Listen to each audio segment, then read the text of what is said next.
fact of the matter is that each day when you open the newspapers, Israel is gearing up for a war against another country, another innocent, often defenseless people.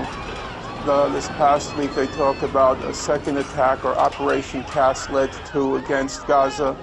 Then they talk about attacking Lebanon. Then they talk about attacking Iran.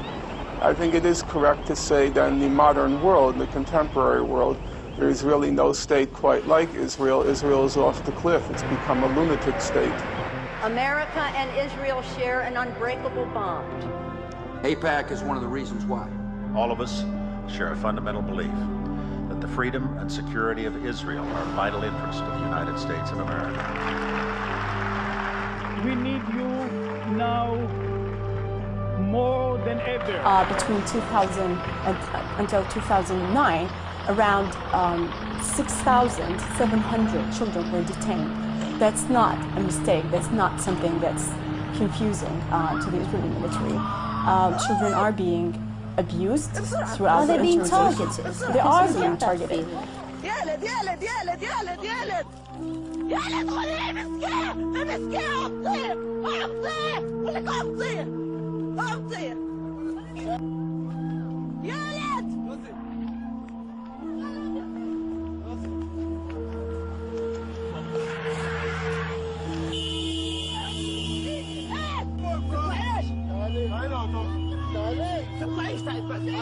What is being done to the Palestinians now is horrendous.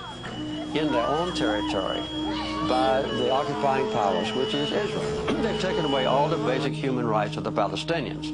But there's no doubt that within the occupied territories, Palestinian land, that there is a horrendous example of apartheid.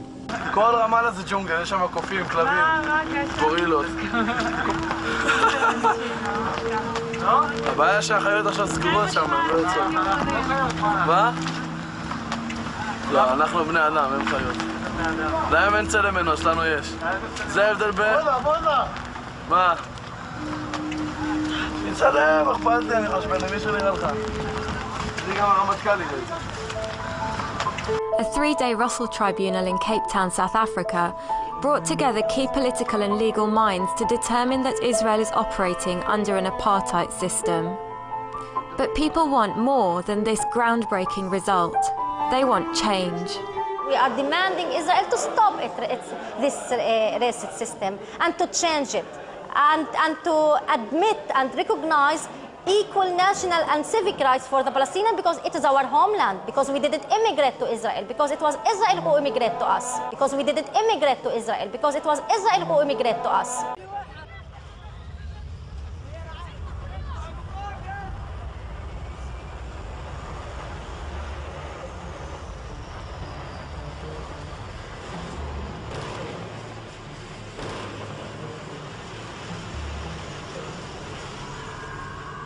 If someone came inside your home, you came home and you found someone in your home, and you asked them why you're here, you said, because in the scripture that God gave to me, he said that this house here belonged to me. You would say, no, get out of my house. So they kill your father, they kill your brother, they kill your uncle, they kill everybody except the children. And they stay in that house. And those children they did not kill, even though they cannot get back in the house again. Every time those children passed by that house, they pick up a stone and they throw it at that house. And those people in the house, they shoot at those children. I would ask you, are those children criminals? If those children, if that's all they could do was throw a rock at those people that took your house, would those children be criminals? The person said, no, that's a very pathetic situation. I said, that is the condition of Palestine. There's nothing but children throwing stones, facing tanks, but that's all they can do. And I say that if Allah only gives to the children of Palestine rocks to throw and the heart to face tanks, they must face the tanks and they must continue to throw stones. Boys are gathering near the border to throw stones at Israeli bulldozers. Because that is an act of honor. And if there are no more men to throw stones, to carry the honor of those people, then the children, they must continue to throw stones until there is no one else to throw a stone.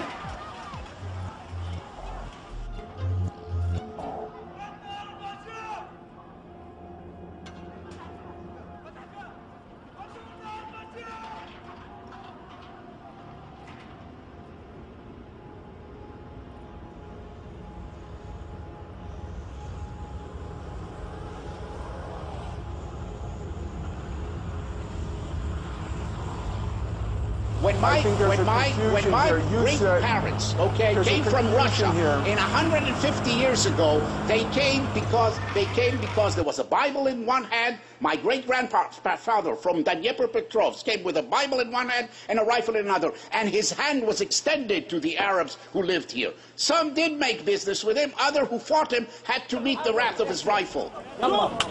And that's how you live in the Middle East. We are a people who want to survive.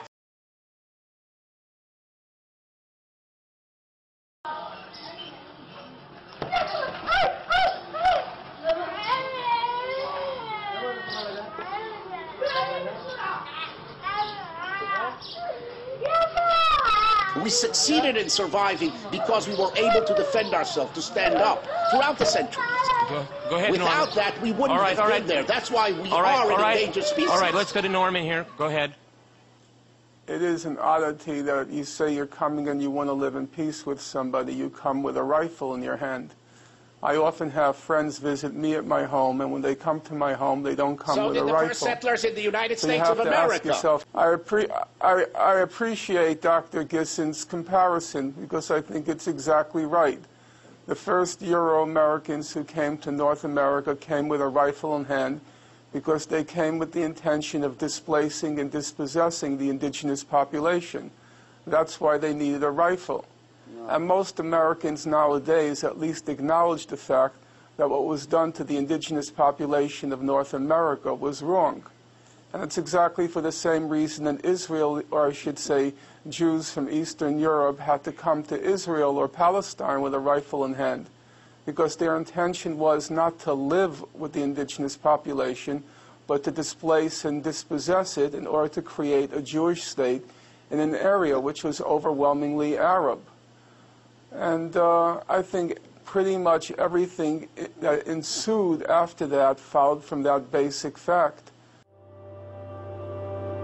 I know both from the moral sense and from the practical sense that the only way to stop the violence is to treat the root cause from which the violence has started.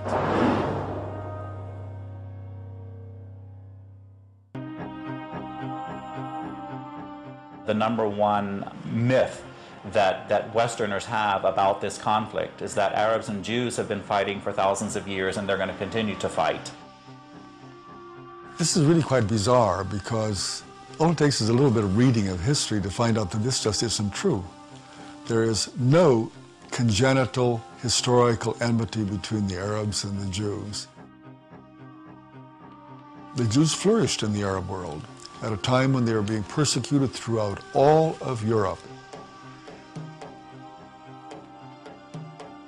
At the end of the 19th century, because of anti-Semitism in Europe, European Jews began to try and figure out a solution to the Jewish problem. A very small minority adhered to Zionism, the idea that the only place in which they could be safe is within a Jewish state.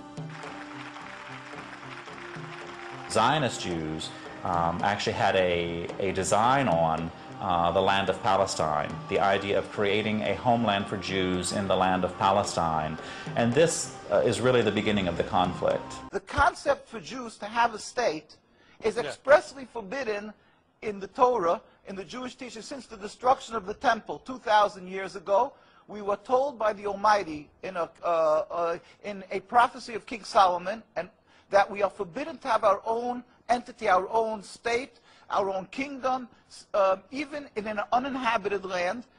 And this was held by all Jews around the world for thousands of years. And it makes it worse, compounds the sin the crime in having the state, because this state of Israel that these nationalists made it in Palestine, made it in a land that was inhabited by the majority Muslim people, by the Palestinian people. Villagers were expelled en masse, and massacres occurred in many places. The villages of Hula, Saliyah, and Bassa were but a few to suffer such atrocities during 1948.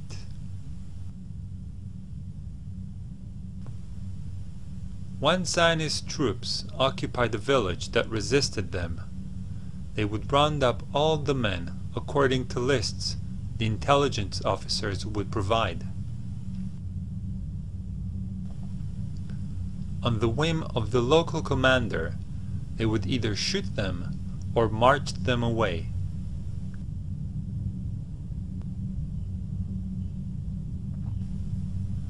The biggest expulsion and massacre happened in the city of Lid Ramle. 50,000 people were expelled from the city in a single day. 426 men, women, and children were killed by the Zionist forces.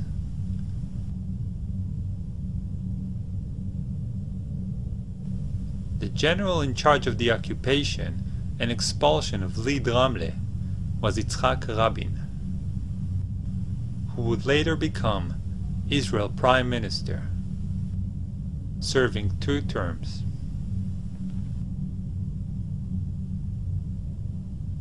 In 1948, the Chicago Sunday Times reported on the Israeli tactics. Practically everything in their way died. Riddled corpses lay by the side of the roads.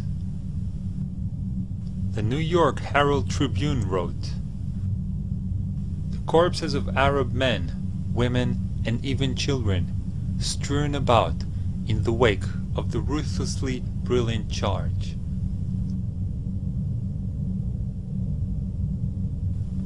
The London Economist reported, "The Arab refugees were systematically stripped of all of their belongings. Then, they were sent on their trek to the frontier."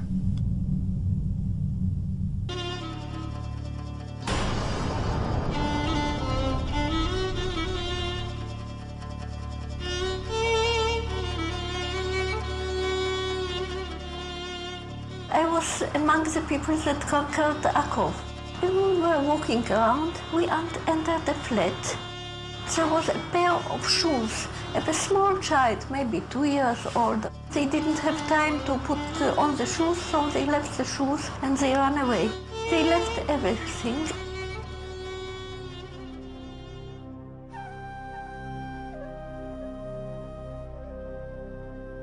We found out that there was a systematic expulsion of Palestinians, and there was, as I said, there was an ethnic cleansing operation taking place.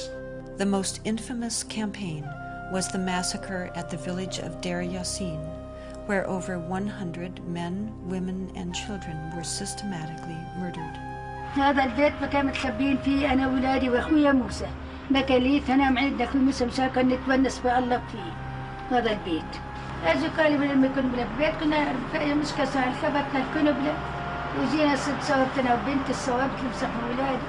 وكان بعد ما راحت المراكة الحالة كانت كسروا الباب علينا وطلعونا. بدي ما كنت لأخوي مسدبة فيه على وجهها ما كنت له.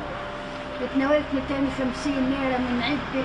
وكنت يا خواجة بس مشان الله الطالب الدسات كنت لسه قال لي كتير انت كويس هات المصاري بارس اخوتي الحنو شو تسوي فيها اخوتي الحنو اجراك يا ويلي هي زمتك على السلام راك حلو وهذا اللي هو حط لك الضمس ويكون اصفي موسى قدامك حط لك